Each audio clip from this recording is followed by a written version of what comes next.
No comment ang mga senador sa tila maagang pag-anunsyo ni Vice President Sara Duterte ng plano niyang pagtakbo sa pagkapangulo sa 2028 national elections habang naghahanap na rin umano ng pambato ang United Opposition.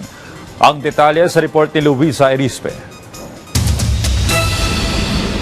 Sa May 8, 2028 pa ang national at local elections pero si Vice President Sara Duterte inanunsyo na agad na tatakbo siya sa pagkapangulo sa darating na halalan. Ang tanong ngayon sa ilang senador, tingin ba nila masyado pang maaga? Ang sagot lang ng mayorya ng Senado, ay kanya-kanyang ano yan to each his own, diba?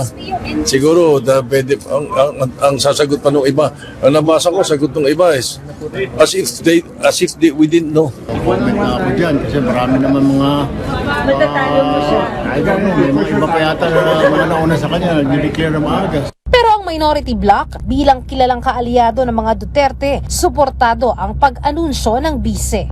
For me, the earlier na lahat ng kandidato ay mag-announce better. Bakit? Kasi mas mahihimay nung lahat, mas bantay ang kanilang kilos. Of course, I wish her well. Ang United Opposition naman, ayon kay Senator Risa Hontiveros, humahanap na ngayon ng kandidatong panapat kay Vice President Sara Duterte. Pero posibleng sa katapusan pa ng 2026 o kaya sa first quarter ng 2027 ito ia-anunsyo.